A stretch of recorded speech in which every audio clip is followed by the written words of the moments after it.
Hello again, everybody. I'm Evan Massoud. Welcome to the FREDTV Sports Report, coming to you this week from North Park, where recently Snake Hill was the site of one of my favorite sports, racing. This form of racing relied solely on physics. No loud, rumbling engines on these soapbox race cars. The only noise that could be heard was the chatter of the wheels against the pavement and the spectators cheering on the youngsters behind the wheel. Greater Fall River Recreation Executive Director Grace Gerling tells me that these competitors put their whole heart and soul into their cars. There is a lot of creativity that goes along with the event.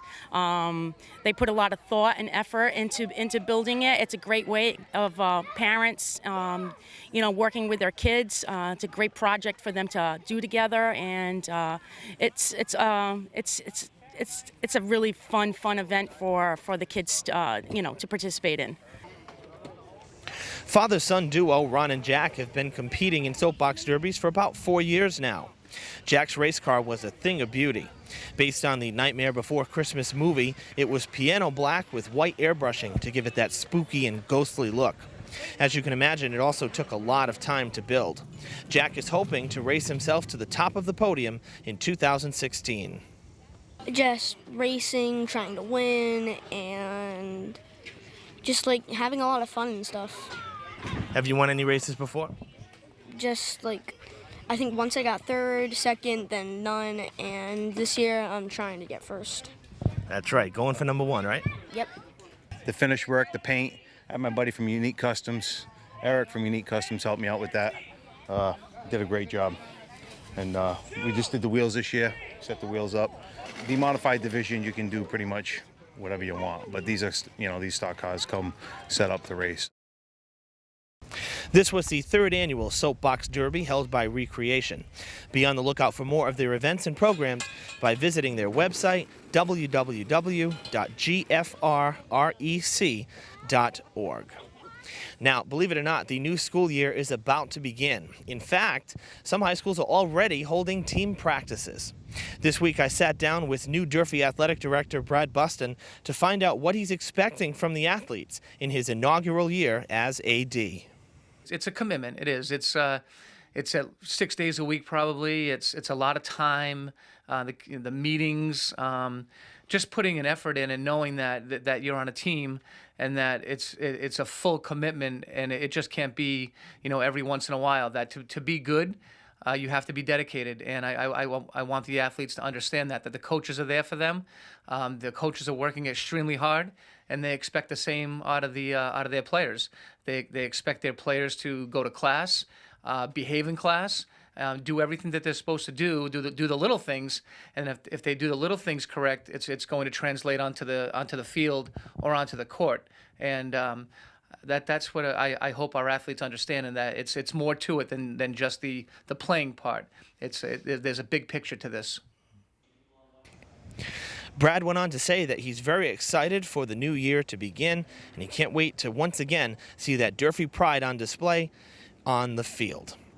Now, before summer comes to a close, though, we have to wrap up the Fribble season.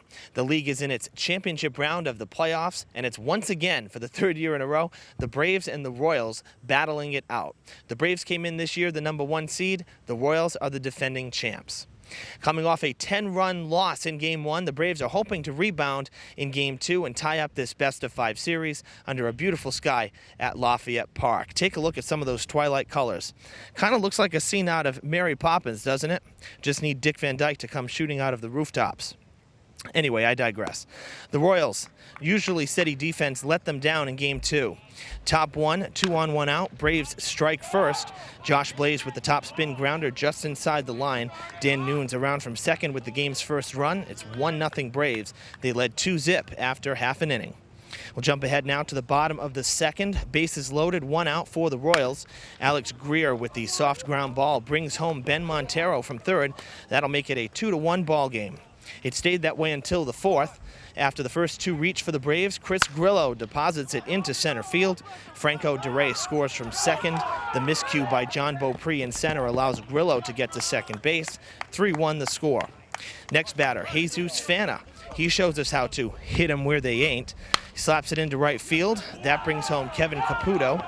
Another error allows Grillo to score as well. That makes it 5-1 Braves. The Royals did make a game out of it after our cameras had left, but the unearned runs from early in the ball game were just too much to overcome. The Braves make it a 1-1 series with the 12-9 victory in Game 2. Now, next week, we wrap up the series, we wrap up the season, and we wrap up summer 2016. Fribble will crown a new champ. We'll have highlights for you. I'm also going to take you down to the Borden Light Marina for the second annual Fall River Grand Prix. The power boats are back, and they're ready to make a splash. Also, I'll have a football preview for you. All 3 high school teams underwent a series of changes in the offseason. I'm going to get you ready for opening night, which is just around the corner. So join me next Friday night at 7:30 right here on FREDTV for the final sports report of the summer. It's going to be packed. You don't want to miss it. Until then, I'm Evan Massoud. As always, thanks for watching, and I'll see you Friday.